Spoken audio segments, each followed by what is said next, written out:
Hello, welcome to my channel math dependency. আজকে আমরা কোর্সে দেখি 7.2 এর যে অঙ্কগুলো আছে সেগুলো করার চেষ্টা করব, এবং তার থেকেও বেশি ইম্পর্টেন্ট আমরা এটা বোঝার চেষ্টা করব যে এই অঙ্কগুলো কাজে কোথায় লাগে। দেখো, এটা যদি নাই জানি যে কোথায় ইউজ হয়, কোথায় কাজে লাগে, তাহলে শেখার মানে কি? আমি অনেককেই দেখেছি যে কোনো স্টুডেন্টকে যদি একটা ভয়েস চেঞ্জ বা ন্যারেশন চেঞ্জ দেওয়া হয়, তো তারা খুব তাড়াতাড়ি 2-3 সেকেন্ডের মধ্যে করে দেয়। কিন্তু যখন জিজ্ঞাসা করা হয় যে এই ন্যারেশন চেঞ্জ, ভয়েস চেঞ্জ কোথায় কাজে লাগে আমাদের প্র্যাকটিক্যাল লাইফে, ডেলি লাইফে, তো সেক্ষেত্রে তারা বলতে পারে না। তো আমরা এই ইতিহাস বা ভূগোল বা অঙ্ক যাই শিখি না কেন, সায়েন্সের যে কোনো টপিকই শিখি না কেন, আমরা শিখছি একটা কারণে, যাতে আমরা সেগুলো আমাদের ডেলি লাইফে ইউজ করতে পারি বা আমাদের প্রফেশনাল লাইফে ইউজ করতে পারি। আর এখানে আরেকটা জিনিস যে আমরা শিখব যে কানেকশান করা, মানে প্রথমে যে অঙ্কগুলো আছে সেগুলো আমাদের কীভাবে সাহায্য করবে দ্বিতীয় অঙ্কগুলো করতে, দ্বিতীয় অঙ্কগুলো কীভাবে সাহায্য করবে তৃতীয় অঙ্কগুলো করতে। আর আরেকটা জিনিস যেটা এখানে যখন 3 আর 4 নম্বরের অঙ্কগুলো করব, তখন আমি ম্যাক্সিমাম জায়গায় দেখি, এবং ছোটোবেলায় আমাদেরকেও এভাবে পড়ানো হতো, যে বলা হতো যখন শূন্য খুঁজতে চাইছো তখন x-1 শূন্য ধরে নেবে। যেমন এখানে আবার লেখা আছে যে শূন্য নির্ণয় করি, তো এখানেও আমরা কী করবো না, তো 2 - x শূন্য ধরে নেব। এই শূন্য কেন ধরি এক্স্যাক্টলি আমরা, সেটা কেউ বলে না। পৃথিবীতে প্রচুর সংখ্যা আছে, আরও শূন্যই কেন ধরি? তো এই জিনিসগুলো আমরা বলার চেষ্টা করব আমি, এবং একটা কানেকশান তৈরি করার চেষ্টা করব, এবং কোথায় ইউজ হয় সেটা বলার চেষ্টা করব। যেমন অনেককেই আরও দেখেছি যে কোনো জায়গায় একটা দুটো সমীকরণ পেলাম, তো সেই জায়গা থেকে কীভাবে মান বার করতে হয় সেটা তারা বুঝতে পারে না।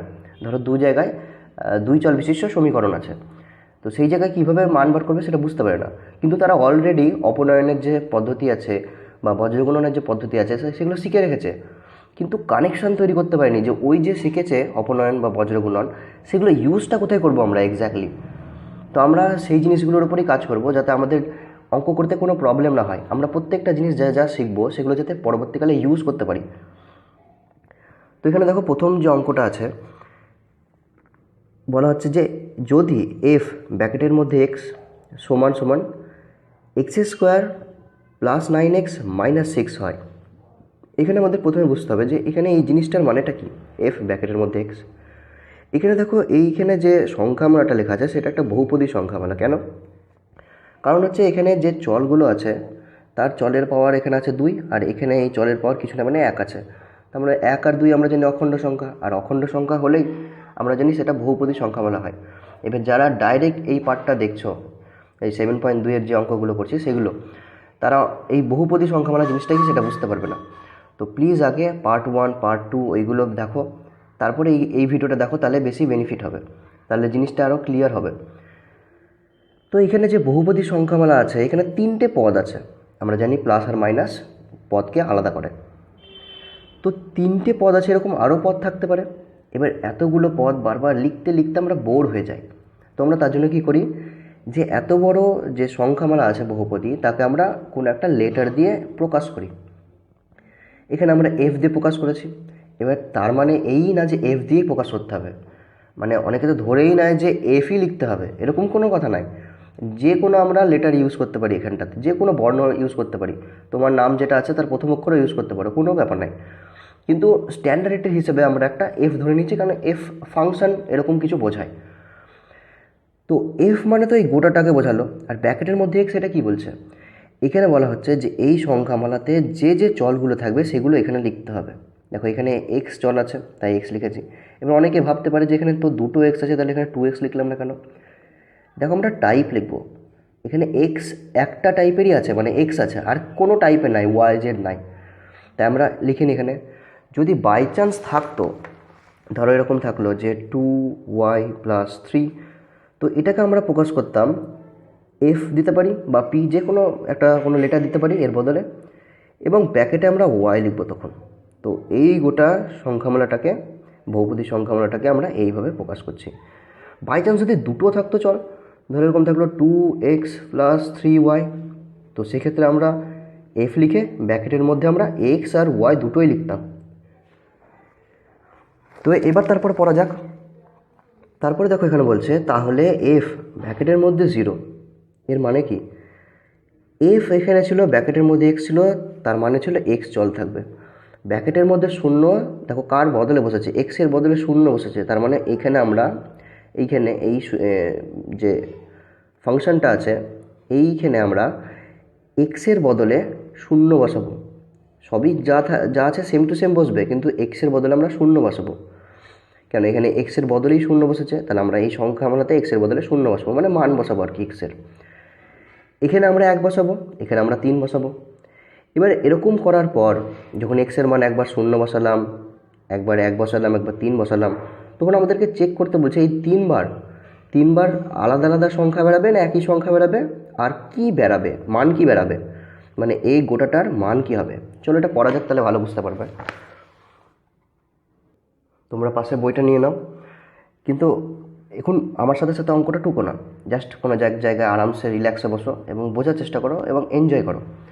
দেখো এখানে কি বলছে, প্রথমে শূন্য বসাতে, তো আমরা এক্সের বদলে শূন্য বসালাম, স্কোয়ার ছিল স্কোয়ার দিলাম, 9 এক্সের বদলে আবার শূন্য বসাবো, 9 আর এক্সের মাঝে গুণ ছিল, তো আমরা এখানে গুণ চিহ্ন দেবো, ডট দিলেও হবে আবার গুণ দিলেও হবে।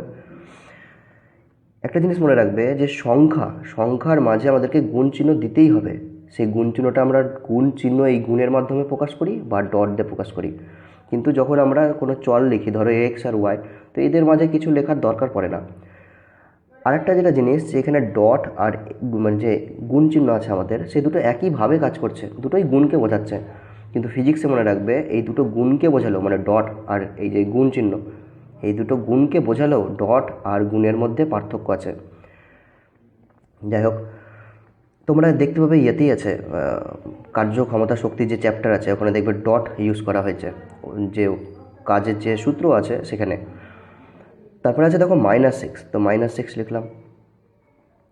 শূন্যের স্কোয়ার করলে মানে কি, শূন্যের স্কোয়ার মানে হচ্ছে শূন্য দুবার গুণ করতে হবে, এখানে যে জিনিসটা থাকে সেটা বলে দেয় যে কবার গুণ করতে হবে এখানে যে জিনিসটা আছে সেটাকে। তো এখানে শূন্য দুবার গুণ করলে সে শূন্যই হয়, প্লাস 9-এর সাথে শূন্য গুণ করলে শূন্য হবে, -6, তো আমরা এটা পাবো -6 আনসার। এবার এখানে আর একটা প্রশ্ন থাকতে পারে, ডাউট থাকতে পারে যে শূন্যের সাথে যখন কোনো সংখ্যার গুণ করি তা শূন্যই হয় কেন। তো এটা যদি জানতে চাও তাহলে আমার একটা ভিডিও আছে, দেখবে প্লেলিস্টে গিয়ে বা আমার যে যতগুলো ভিডিও আছে সেখানে ভিডিও অপশানে গিয়ে, তো সেখানে আমি এই শূন্যের সাথে কোনো সংখ্যার গুণ করলে কেন শূন্য হয়, আমাদেরকে বলা হয় যে শূন্যের সাথে গুণ করলে শূন্য হবে, কিন্তু কেন হয় সেটা বলে না কেউ। তারপরে কোনো সংখ্যা যদি শূন্যকে ভাগ করে তাহলে শূন্য হয়, কিন্তু কোনো সংখ্যাকে যদি আবার শূন্য ভাগ করে তাহলে কিন্তু আনসার বলা যায় না। মানে ধরো এরকম, শূন্যকে ভাগ করছি 12 দিয়ে, তো আমরা ডেফিনেটলি আমরা একদম সিওরিটির সাথে বলতে পারবো যে শূন্যই হবে আনসার, কিন্তু 12কে যখন শূন্য দিয়ে ভাগ করবে তখন আমরা বলতেই পারবো না যে কী আনসার হবে। আবার শূন্যকে যখন শূন্য দিয়ে ভাগ করবো তখনও তাই, আমরা বলতে পারবো না। অথবা এরকমও হতে পারে এর ক্ষেত্রে যে কোনো সংখ্যা হতে পারে, 1 2 3 4 5 6 যে কোনো। তো এইগুলো আমি আলোচনা করেছি এখানে, তো ওগুলো দেখতে পারো, এগুলো খুব ইন্টারেস্টিং জিনিস যেগুলো জানাটা খুব দরকারও। কেন, এগুলো জানলে আমাদের এই জিনিসগুলো ক্লিয়ার হবে যে কেন হচ্ছে, ভিতরে কী জিনিস ঘটছে যার জন্য এখানে শূন্য হয়ে যাচ্ছে। যাই হোক, তো এখানে পেলাম যে এই সংখ্যামালার যে মান পেলাম সেটা পেলাম -6, কখন, যখন এক্সের মান শূন্য ধরলাম। এবার এইখানে যেই মাত্র না এক্সের মান শূন্য ধরলাম, তো এখানে আমরা কিন্তু f(x) লিখতে পারবো না, এখানে x আর লিখতে পারবো না, এখানে আমাদের শূন্য দিতে হবে। তার মানে বোঝানো হলো যে এই সংখ্যামালা যেটা আছে এটাই লিখেছি f এর মাধ্যমে, আর শূন্যের মাধ্যমে বোঝানো হয়েছে যে চলটা আছে তার বদলে শূন্য লিখেছি। ঠিক তেমনই যখন আমরা এক্সের বদলে 1 বসাবো, তো 1² হবে, প্লাস 9 × 1 হবে, -6 হবে। এখানে যেই মাত্র 1 বসালাম এক্সের পরিবর্তে, তো এখানেও আমরা এক্স আর লিখতে পারবো না বা শূন্যও লিখতে পারবো না, এখানে আমাদেরকে 1 লিখতে হবে। এবার এটা যদি আমরা ক্যালকুলেট করি তাহলে 1² করলে 1ই হয়, প্লাস 9 আর 1 গুণ করলে, মাঝে গুণ আছে, গুণ করলে 9ই হবে, -6, 10 থেকে 6 বাদ দিলে 4 হলো। এবার দেখো এইখানে যখন শূন্য নিলাম তখন -6 হলো, যখন 1 নিলাম তখন 4 হলো। এবার আমরা 3 বসাবো, তাহলে এখানে 3 লিখব, তো এখানে 3² প্লাস 9 × 3 -6, জাস্ট এক্সের মান বসালাম, 3 × 3 = 9, প্লাস 3 × 9 = 27, -6, এখানে 27 আর 9 হবে 36, তার থেকে 6 বাদ দিলে হবে 30। 30 হবে পজিটিভে, পজিটিভ লেখার দরকার নেই, প্লাস সাইন দেওয়ার দরকার নেই। তো এখানে একটা জিনিস লক্ষ্য করার যেটা বিষয় যেটা আমাদেরকে শেখাচ্ছে সেটা হলো যে যদি আমরা একই সংখ্যামালাতে যদি আলাদা আলাদা মান বসাই যে চলগুলো আছে তাহলে আমাদেরকে আলাদা আলাদা রেজাল্ট দেয় প্রত্যেকবার, কিন্তু সবসময় দেয় না। আবার কিছু জায়গায় এমনও হয় যে জায়গায় আমরা আলাদা সংখ্যা ব্যবহার করলেও রেজাল্ট আমাদেরকে একই জিনিস দেয়, সেটা আমরা পরে আলোচনা করব। তো এখানে আমরা শিখলাম যে মান কিভাবে বসাতে হয় এইটা। আরেকটা যেটা শিখলাম যে এইখানে এফএক্স বলতে কি বোঝায় এইটা।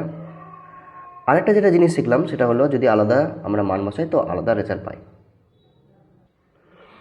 এবার 2 দেখো বলছে নিচের বহুপদী সংখ্যামালা এফএক্স এর F1, দেখো এখানে এফএক্স বলা হয়েছে তার কারণ হচ্ছে এখানে এফ বলা হয়েছে যে সংখ্যামালা আছে বহুপদী তার বদলে, আর এক্স হয়েছে কারণ এখানে এক্সই চল আছে, একটা টাইপেরই আছে আর কোনো টাইপের নাই। এবার এখানে বলছে এই সংখ্যামালা যেটা আছে এর F1 কত হবে ভ্যালু, মানে এক্সের বদলে যদি এক বসায় একবার তাহলে কত হবে, আবার যদি -1 বসায় তাহলে কত হবে। দেখো এখানে 1 আর এখানে -1 দেওয়ার মানেটা কি, এখানে দেখো আলাদা আলাদা দিয়েছিল, এখানে বোঝাতে চাইছিল জাস্ট যে যদি আলাদা মান বসায় তাহলে আলাদা রেজাল্ট পাবো, আর মান কীভাবে বসাতে হয় সেটা। এখানে বলছে যদি আমরা 1 নিই 1 কিন্তু একটা প্লাসে 1 নিই, দেখো এর 1 এদিকে কিছু নাই মানে প্লাস আছে, আর একটা যদি মাইনাসে নিই তাহলে কি আমাদের সেম রেজাল্ট দিবে। মানে অনেকে ভাবতে পারে যে আলাদা সংখ্যা নিচে আলাদা বেরিয়েছে ঠিক আছে, কিন্তু যদি একই সংখ্যা নিই কিন্তু একটা পজিটিভে একটা নেগেটিভে তাহলে কি আমরা একই মান পাবো। চলো দেখা যাক তাহলে। তো এখানে আমরা একবার 1 বসাবো, একবার -1 বসাবো। প্রথমে 1 বসাচ্ছি, তো এখানে আমরা তার জন্য লিখবো এফ আর ব্র্যাকেটের মধ্যে 1 লিখবো, যেটা +1 সেটা লিখবো। যখন লিখলাম তখন এক্সের মান এখানে হবে 1, তার মাথায় কিউব ছিল তো কিউব, প্লাস এক্সের বদলে 1, তার মাথায় স্কোয়ার ছিল স্কোয়ার, প্লাস এক্সের বদলে 1 +4। এবার এখানে দেখো 2 আর 1 আছে, এই 1-এর পাওয়ার 3 মানে বোঝানো হচ্ছে যে 1টাকে 3 বার গুণ করতে হবে। এটা আমরা জানি যদি 2 থাকতো তার পাওয়ার যদি 3 থাকতো তার মানে হতো 2কে 3 বার গুণ করতে হবে। 1কে যদি 3 বার গুণ করি তাহলে কত হয়, 1কে যতবারই গুণ করি না কেন সে একই হবে, তো এখানে 1 হলো, প্লাস আবার 1কে যদি 2 বার গুণ করি তাহলে সে একই হবে, 1 হলো, +1 +4, এটার সাথে এটা গুণ হলে 2 2 1-কে 2, প্লাস 1 1-এ 2 আর এখানে 4-এ 6 হলো, +6, তো এখানে 8 বেরালো। এবার আমরা -1 বসিয়ে দেখবো যে 8 আসছে কিনা। তো এখানে -1 লিখলাম, তখন এখানে 2, এক্সের বদলে লিখবো এবার -1, আগের বার লিখছিলাম 1 +1, এবার লিখবো -1, তো 3 + -1 তার স্কোয়ার। এখানে দেখো একটা জিনিস যেটা আমি বলতে চাইছি যে এখানে প্লাস আছে তো প্লাসটা লিখবো। অনেকে এরকম ভাবতে পারে যে -1 আছে তো আমরা এক্সের বদলে -1 দিব, প্লাসটা দিব না, এরকম অনেকে ভাবতে পারে, কিন্তু তা না, এই প্লাসটাও দিতে হবে। +-1 মানে যা আছে সেম টু সেম আমরা লিখবো, কোনো সাইনও পরিবর্তন করব না, জাস্ট আমরা এক্সের বদলে -1 লিখবো। দেখো আমরা কোনো কিছু পরিবর্তন করিনি, যা আছে সেম টু সেম লিখেছি, শুধু এক্সের জায়গায় -1 লিখেছি এবং সেটা ব্র্যাকেটে দিয়েছি। তার কারণ হচ্ছে ধরো এখানে প্লাস থাকলো তারপরে -1 থাকলো, তো আমরা যদি এরকম করতাম প্লাস আর -1 তো এখানে মানে বোঝা যাবে না যে একের কী সাইন, প্লাস না মাইনাস। যখনই আমরা এরকম দিয়ে দেবো তখনই তার মানে বোঝা যাবে যে এই প্লাস আর এই একের যে মাইনাস আছে তার মাঝে গুণ আছে। তারপরে আছে +4। এবার দেখো এখানে 2 হলো। এবার আগের বার কী করছিলাম আমরা যে 1কে 3 বার গুণ করছিলাম, এবার কিন্তু আমরা -1কে 3 বার গুণ করব। এখানে শুধু যদি 1কে 3 বার গুণ করি তাহলে ভুল, মানে এরকম ধরো যদি -1 তার পাওয়ার যদি স্কোয়ার থাকে তার মানে হচ্ছে -1 2বার গুণ করতে হবে, কিন্তু ধরো এরকম থাকলো মাইনাসটা বাইরে থাকলো তার মানে হচ্ছে 1কে 2বার গুণ করতে হবে, ব্র্যাকেটের মধ্যে যা থাকবে তাদেরকেও গুণ করতে হবে। এখানে মাইনাস আছে তো মাইনাস সমেত গুণ করতে হবে। তো যদি আমরা -1কে 3 বার গুণ করি তাহলে হবে এইটার সাথে এইটা আগে গুণ করি, তাহলে মাইনাসে মাইনাসে প্লাস হলো, 1-এ গুণ করলে একই হয়, এখানে -1 পড়ে আছে, প্লাসে মাইনাসে মাইনাস হলো, মাইনাস একে একে গুণ করলে একই হয়, তো আমরা পেলাম -1। -1 তিনবার গুণ করে আমরা পেলাম -1।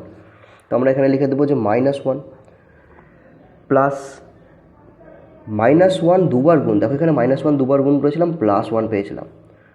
তো এখানে আমরা লিখবো +1, প্লাসে মাইনাসে মাইনাস, মাইনাস হলো। এখানে দেখো কোনো সাইন নাই, কিন্তু কোনো সংখ্যাও নাই, সরি সাইন আছে, কোনো সংখ্যা নাই, তার মানে সংখ্যা নাই মানে এক থাকে। এই একের সাথে যখন এই একের গুণ হবে তখন এক হবে, মানে সাইনের সাথে এই সাইন গুণ হলো মাইনাস হলো। এখানে কিছু নাই মানে এক আছে, সংখ্যার সাথে এই সংখ্যার গুণ হলো এক হলো, সাইনের সাথে সাইন গুণ, সংখ্যার সাথে সংখ্যার গুণ, +4। তারপর দেখো 2 আর একে গুণ করলে 2 হবে, কিন্তু এখানে সাইন কী হবে, প্লাস হবে না মাইনাস হবে? তো এর কিছু নাই মানে প্লাস আছে, আর এখানেও কিছু নাই, এখানে মাইনাস অলরেডি আছে, তো এখানে প্লাসে মাইনাসে মাইনাস, এখানে প্লাসে প্লাসে প্লাস, -1 আর +4, তার মানে +3। আচ্ছা এখানে আর একটা জিনিস যেটা, যে মাইনাসে প্লাসে মাইনাস হয়, বিয়োগ করতে হয়, আমরা করলাম 4 থেকে একবার দিলাম 3 হলো, কিন্তু আমরা বিয়োগ করলাম কিন্তু বিয়োগ সাইন দিলাম না। এখানে দেখো আমরা কি করি, বড় যেটা সংখ্যা থাকে তার সাইন বসাই, এখানে বড় আছে 4, তার সাইন আছে প্লাস, তার জন্য আমরা প্লাস লিখলাম, এদিকে অথচ আমরা বিয়োগ করলাম। তা এই যে ছোটো ছোটো জিনিসগুলো যেগুলো আছে সেগুলো যদি জানার মানে ইচ্ছা থাকে তাহলে নিচে কমেন্ট করতে পারো, আমি তার উপরে অবশ্যই একটা ভিডিও বানাবো। সেখানে আমি বলে দেবো যে কেন প্লাসে প্লাসে প্লাস হয়, মাইনাসে মাইনাসেও প্লাস হয়, বা মাইনাস যখন মাইনাস গুণ করি তখন প্লাস কেন হয়ে যায়, বা প্লাস যখন মাইনাসের সাথে গুণ করি তখন মাইনাস কেন হয়ে যায়। এগুলো জানাটা খুব দরকার, তবেই তোমাদের মানে বোধ শক্তির ক্ষমতা যেটা আছে সেটা বাড়বে। তো এখানে মাইনাস প্লাস মাইনাস, 2 থেকে একবার দিলে 1, আর সাইন কী হবে, বড় আছে তো এর সাইন মাইনাস, তো মাইনাস, +3। তো এখানে +3 লিখলাম, প্রথমে এদের সাথে কাজ করা হলো, তারপরে একে রাখা হলো, এবার এদের সাথে কাজ করব। তো এখানে মাইনাসে প্লাসে মাইনাস, 3 থেকে একবার দিলে 2, কিন্তু কী হয়, কিসে হবে, প্লাসে না মাইনাসে, বড় আছে 3, তার সাইন আছে প্লাস, তো প্লাস। তো এখানে দেখলাম যে একবার বেরোলো 8 যখন আমরা 1 নিলাম, একবার বেরোলো 2 যখন আমরা -1 নিলাম। তো এখানে একটা যেটা আমরা শিখতে পেলাম সেটা হলো, একই সংখ্যা নিলেও যদি সাইন আমরা চেঞ্জ করে দিই তাহলে কিন্তু রেজাল্ট পাল্টে যাবে। তার কারণই হচ্ছে দেখো এখানে এই যে এখানে 2 আর 1 গুণ করে 2 পেয়েছিলাম প্লাসে, আর এখানে দেখো 2 আর -1 গুণ করে মাইনাসে পেয়েছি, ফলে ভ্যালু চেঞ্জ হয়ে গেছে। তার জন্য এই রকম আলাদা আলাদা আমাদের যে মান আছে সেটা বেড়াচ্ছে। তারপরে নেক্সট অঙ্ক দেখো, নেক্সট যে 2 নাম্বার 3 নাম্বার 4 নাম্বার অঙ্ক আছে প্রত্যেকটা সেম, তার জন্য আমি আর করিয়ে দিলাম না, আমি জাস্ট এখানে টুকে নিয়েছি যাতে ভিডিওটা একটু ছোটো হয়। এখানে জাস্ট আমি বলে দিচ্ছি যে কী কী হলো। এখানে দেখো এই সংখ্যামালাতে আমরা একবার 1 বসেছি এক্সের মান, একবার -1 বসেছি। 1 যখন বসালাম এখানে তখন ক্যালকুলেশন করার পর 7 বেরালো, আর এখানে -1 যখন বসালাম তখন ক্যালকুলেশন করার পর 17 হলো। এখানে যেটা ইন্টারেস্টিং ব্যাপার যেটা বলার আছে সেটা হলো এইটা, যখন দেখো -1কে আমরা 4 বার গুণ করছি তখন কিন্তু +1 পাচ্ছি, আবার -1কে যখন আমরা 2 বার গুণ করছি তখনও +1 পাচ্ছি, কিন্তু -1কে যখন 3 বার গুণ করছি তখন -1 পাচ্ছি। কেন এরকম হচ্ছে, ধর এখানে একটা -1 আছে, এর সাথে গুণ হবে আবার একটা -1, তার সাথে গুণ হবে আবার একটা, ধরো দুটোই নিলাম প্রথমে, তো মাইনাসে মাইনাসে প্লাস, প্রথমবার প্লাস হয়ে গেল, তো এই একে একে গুণ করলে 1 হলো। এবার যদি আর একটা এখানে -1 থাকতো তো সেটা এখানে বসতো, এর সাথে গুণ করে আমরা এটা পেলাম +1 পেলাম, মাইনাসে মাইনাসে প্লাস, এই -1টা আবার বসবে, তো এর সাথে আবার এর গুণ হয়ে প্লাসে মাইনাসে মাইনাস হয়ে যাবে, -1 হলো, একের সাথে একের গুণ করলে 1। মানে দেখো যখন জোড়া জোড়া নিচ্ছি, মানে জোড় সংখ্যা নিচ্ছি, জোড় পাওয়ার নিচ্ছি, তখন কিন্তু আমাদের প্লাস হচ্ছে, কেন মাইনাসে মাইনাসে প্লাস, কিন্তু এই প্লাসটা আবার মাইনাস হয়ে যাচ্ছে এখানে, কারণ আর একটা আমাদের এখানে -1 চলে এসছে। তো বিজোড় সংখ্যা এর জন্য নিলে কি হচ্ছে, আমাদের মাইনাসই থেকে যাচ্ছে, বিজোড় আছে পাওয়ার তো মাইনাসই থেকে গেল, জোড় আছে পাওয়ার তো প্লাস হয়ে গেল, এখানে দেখো জোড় আছে পাওয়ার তো এই মাইনাসটা এখানে প্লাস হয়ে গেল। তো এটা একটা ইন্টারেস্টিং ব্যাপার, তো আমাদের প্রত্যেকবার এরকম করে গুণ করা দরকার নাই, আমরা জাস্ট উপরের পাওয়ারটা দেখেই বলতে পারবো যে কী হবে, প্লাস না মাইনাস। আর এখানে যে জিনিসটা এক্ষুনি অবজার্ভ করলাম তার প্রয়োগ মারাত্মক, তোমরা দেখবে প্রচুর জায়গাতে এই জিনিসটা হেল্প করবে, আমাদেরকে ক্যালকুলেশন করতেই হবে না। তারপরে নেক্সট দেখো 3এরটা,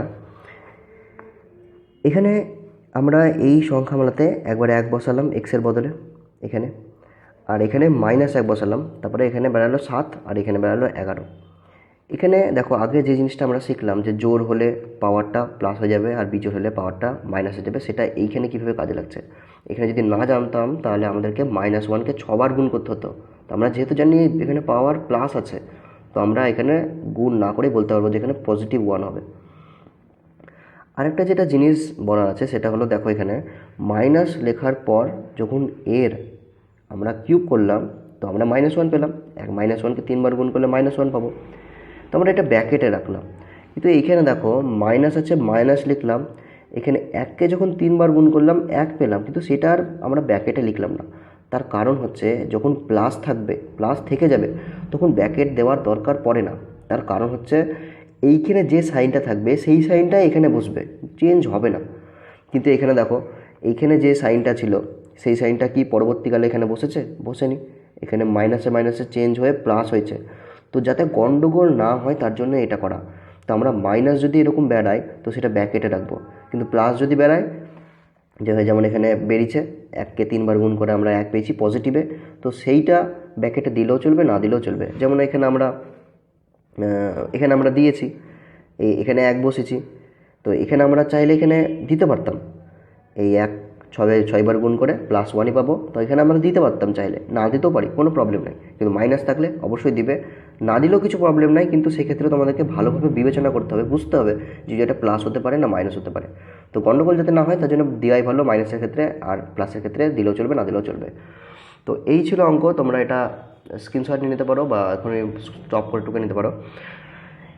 এর পরের ভিডিওতে আমরা দেখব যেটা সবথেকে বেশি ইম্পর্টেন্ট, এই গোটা চ্যাপ্টার এর পরে 7.3 হোক বা 7.4 হোক, যত অঙ্ক আছে ওই একটা কনসেপ্টের উপর বেস করে তৈরি হবে। তারপরে আরও কনসেপ্ট আছে, কিন্তু ওই কনসেপ্টটা হলো বেস পুরো একদম। সেটা হলো শূন্য। এখানে শূন্য বলতে কী বোঝায়? এখানে শূন্য বলতে আমরা যে শূন্যের কথা ভাবি এরকম 0, সেটা না, এখানে আলাদা জিনিসকে বোঝায়। এবং আমরা এটাও বোঝার চেষ্টা করব যে ওই শূন্যটা কোন কোন জায়গায় কাজে লাগে, কোন কোন জায়গায় কাজে লাগে সেটা জানাটা খুবই দরকার। কেন পরবর্তীকালে যখন অঙ্ক আসবে, কোনো সিচুয়েশান আসবে, তখন আমাদেরকে বুঝতে হবে যে এই জায়গাটায় আমরা কোন জিনিসটা কাজে লাগাতে পারবো। মানে আমি অনেককেই দেখেছি যে কোনো একটা অঙ্ক শিখে নিয়েছে পুরোপুরি ভালোভাবে, এবার সেই ধরনের জিনিস যখন কয়েকদিন পর সামনে আসছে তখন সেক্ষেত্রে তারা অ্যাপ্লাই করতে পারছে না সেই জায়গায়। তার কারণ দুটো হতে পারে, একটা হচ্ছে প্র্যাকটিস করেনি, আর একটা কারণ হতে পারে তারা এটাই জানে না যে ইউজটা কোথায় করব। তো আশা করছি তোমরা বুঝতে পেরেছো। এরপরেও যদি কোনো জায়গায় কোনো রকম প্রবলেম থাকে নিচে কমেন্ট করতে পারো, আমি তার আনসার অবশ্যই দেবো। Thank you.